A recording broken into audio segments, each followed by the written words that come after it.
Halo guys, kembali lagi di Riko Official. Jangan lupa like, komen, dan subscribe ya.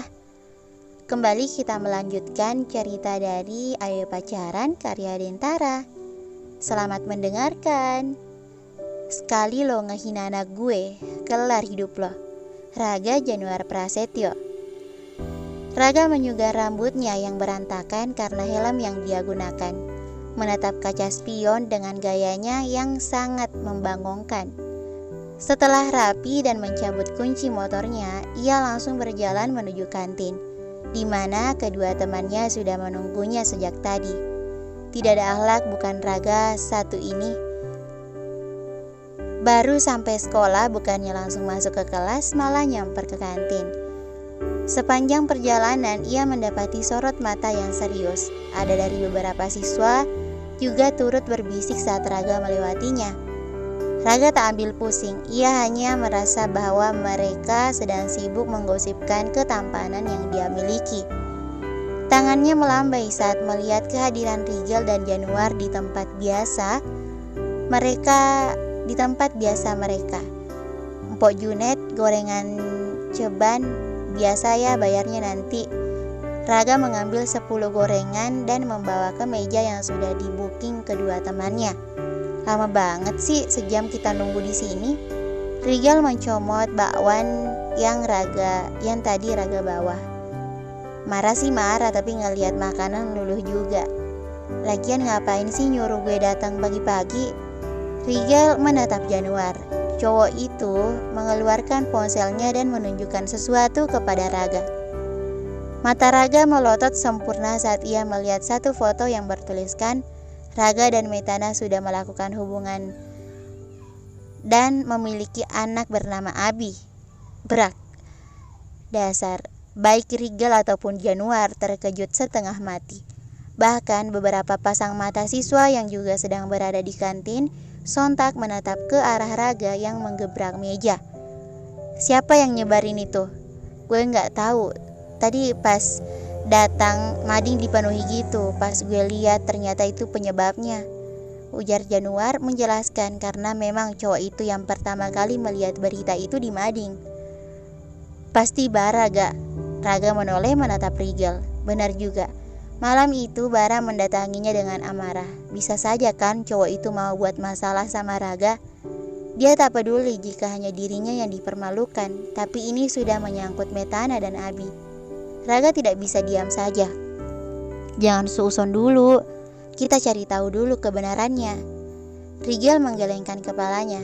Di sekolah ini yang tahu Raga punya anak itu cuma lo, gue, Metana, sama Bara. Siapa lagi coba yang berani ngeberita kayak gitu? Lo, gue, ya nggak mungkin lah. Metana apalagi, selain berita ini bikin nama baiknya hancur, dia juga udah janji kan gak akan ngusik hidup Raga lagi. Tangan Raga mengepal kuat, matanya menatap tajam mereka yang sepertinya sedang membicarakan tentang kebenaran berita itu. Kenapa? Kenapa pada natap gue kayak gitu? Raga semakin murka saat mereka benar-benar mengintimidasi Raga dengan tatapan serius. Mereka pikir Raga akan takut dan kabur dari masalah ini. Tidak akan. Raga akan mencari siapapun yang berani mengusik kehidupannya. Siapapun yang nyebarin berita ini, gue jamin nyawanya gak akan lama. Januar manggut-manggut. Cowok itu menatap Raga yang diselimuti emosi. Ibaratnya kayak mereka ngebangunin singa tidur. Baik Rigel dan Januar pun tahu bahwa sebelum tobat seperti sekarang, dulunya Raga adalah seorang ketua geng yang sekarang gengnya dipegang Bara dan anak buahnya. Mereka paham betul bagaimana kemurkaan Raga saat cowok itu tahu ada seseorang yang mulai mengusik kehidupannya. Tak akan sedikit pun dia beri kelonggaran untuk mereka lolos. Nggak nyangka ya, ternyata nggak cuma kelakuan lo yang minus, tapi akhlak lo juga minus. Kasian ya Abi jadi punya titel anak haram. Mereka bertiga kompak menoleh, menatap Aldo yang sedang tertawa miring menatap Raga, meremehkan. Mana ibunya ketahuan ikut pesta miras, kasihan dia jadi anaknya orang tua sama anak sama aja, sama-sama aib. Raga menghampiri cowok itu, mengeratkan cengkramannya di kerah baju Aldo. Pisahin goblok, nanti Raga hilap, bisa dikeluarin dia. Januar menarik tangan Rigel untuk menghentikan Raga berbuat yang sembrono. Namun dengan lantang Rigel menahan. Biarinlah, udah lama gak ngeliat yang beginian, udah lama juga gak lihat Raga berantem. Gue juga udah enek banget sama si Aldo. Muka aja sok-sokan polos, padahal kelakuannya lebih minus daripada kita-kita. Januar menganggukkan kepalanya. Benar juga sih, tapi ya gak di sekolah juga berantemnya. Lo bisa apa barusan? Aldo lagi-lagi tersenyum miring. Apa? Mau marah? Memang kenyataannya gitu kok. Kurang jelas apa salah gue? Kurang jelas apa salah lo? Pertama, ngehamilin anak gadis, yang dimana cewek itu teman lo sendiri. Kedua, ngelanggar perjanjian geng, padahal perjanjian itu lo sendiri yang buat. Demen banget yang ngejilat ludah sendiri. Beberapa siswa yang setuju dengan apa yang Aldo katakan berseru heboh. Mereka tidak menyangka kalau seorang Raga berani berbuat nekat seperti itu. Lo sama aja kayak saudara lo. Aldo yang dibuat kewalahan ikut menarik kerah baju Raga. Seenggaknya gue gak pernah ngehamilin anak orang. Lo tuh cuma parasit, gak berguna. Kerjaan lo cuma ngalur, ngidul gak jelas. Lo gak akan ada pantas-pantasnya bersanding sama Latifah. Mending lo jauhin perempuan itu sebelum masa depannya kembali lo renggut kayak metana. Sialan, kalau gak tahu permasalahannya gak usah sok tahu.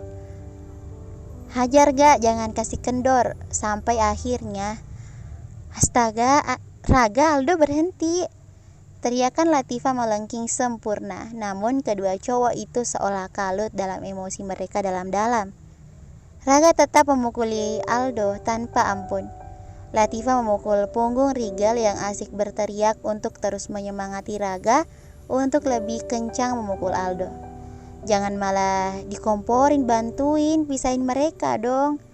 Latifah berusaha mendekati keduanya. Ia meringis saat melihat wajah Aldo yang sudah babak belur. Raga, stop. Mata Raga bertemu dengan manik perempuan itu. Raga tertegun saat melihat bola mata Latifah berkaca-kaca. Lo tuh udah salah, kenapa malah kayak gini? Harusnya lo malu sama kelakuan lo. Mereka cuma ngomong faktanya. Kalau gak bener, kenapa lo marah, hah? Raga menatap Latifah bingung. Raga pikir dengan ia menceritakan hal yang terjadi kepada Latifah akan membuat Latifah berpihak padanya, terutama saat kejadian ini. Namun Raga salah. Latifah hanya manusia biasa yang bisa emosi. Apalagi saat melihat gebetannya dipukuli seperti ini. Harusnya Raga sadar memang tidak ada tempat terbaik di dunia ini untuknya. Apa yang dikatakan mereka benar. Fakta bahwa dirinya telah menghancurkan masa depan banyak orang. Fakta bahwa dirinya adalah aib bagi keluarganya. Raga tersenyum miring.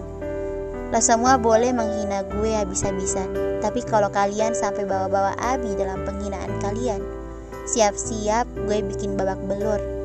Setelahnya Raga pergi meninggalkan kantin yang masih ramai mengelilinginya. Januar dan Rigel mengekor di belakang mereka. Dok, luka lo, kita ke UKS sekarang. Aldo tersenyum miring melihat Raga. Setidaknya rencana untuk membuat Raga terlihat baik di mata Latifah berkurang berhasil. Aldo tidak menyangka jika membangkitkan amarah Raga hanya perlu menyangkut pautkan dengan Abi. Seseorang yang berdiri tak jauh dari kantin mengulum senyum dengan perasaan puas. Ini baru pemanasan, belum sampai klimaks. Nikmatin aja gak? Ini gak sepenuhnya salah Kak Raga, Pak. Dia cuma ngelindungin apa yang harus dia lindungi. Lagian saya heran kok bisa ya mading kecolongan berita kayak gitu. Yang tugas minggu ini siapa? Latifah melakukan rapat mendadak dengan pembina OSIS sekolahnya. Karena menurut pembina, kepala sekolah akan mengeluarkan Raga dari sekolah ini. Poin penalti yang Raga perbuat sudah melebihi batas. Sekolah tidak bisa mempertahankan siswa yang tidak ingin belajar. Gue Tif, maaf tadi pagi kunci madingnya hilang. Baru ketemu pas abis istirahat dan malah udah beredar kabar begitu, ujar Vina dari ujung ruangan. Latifah memijat kepalanya yang tiba-tiba mendadak nyeri. Selain dia memikirkan bagaimana jalan keluar untuk Raga, Latifah juga merasa bersalah kepada Raga karena sudah ikut menyudutkan Raga seperti tadi. Padahal Latifah sudah tahu seberapa besar peran Abi dalam hidup kakak kelasnya itu. Latifah menghela napasnya berat. Saya pikir Kak Raga masih bisa dikasih kesempatan satu kali lagi. Saya yang jamin kalau Kak Raga nggak akan kayak gini lagi, Pak. Saya nggak bisa janji, tapi saya akan coba bicara dengan kepala sekolah. Tolong Pak. Sepeninggalan pembina OSIS, Latifah menutup buku agendanya dengan kasar. Dia memang belum mendengar lengkap cerita tentang Abi dan Raga. Tapi melihat sikap Raga yang super posesif kepada Abi itu membuat Latifah berpikir bahwa Raga memang menyesali kesalahannya. Bukankah semua orang memiliki masa lalu? Namun, apakah kesalahan di masa lalu membuat seseorang jadi tidak layak kembali muncul di hadapan semua orang? Apakah kesalahan di masa lalu membuat seseorang tak berhak mendapatkan kesempatan kedua? Tidak seperti itu, bukan? Walaupun masa lalu adalah pusat kelemahan kita saat menuju masa depan. Namun, tetap saja masa lalu tidak bisa menjadi tolak ukur sifat dan karakter manusia itu. Setiap orang pasti berubah.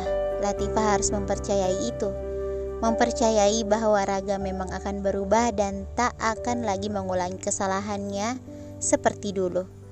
Tapi emang benar ya, Kak Raga punya anak sama Kak Metana.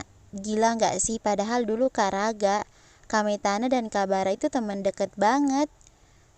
Iya ya, gak sangka ternyata rusaknya pertemanan mereka karena masalah ini. Gue kalau jadi Kak Bara juga kecewa berat lah, gila. Latifah terus mendengar pembicaraan yang menjudutkan Raga. Seketika emosinya naik, brak. Semua pasang mata menatap Latifah bingung. Jangan ada yang ngomongin soal Raga dan Abi di sini. Kalau sampai ada yang berani-berani berurusan sama gue, paham? Bersambung. Thank you for watching.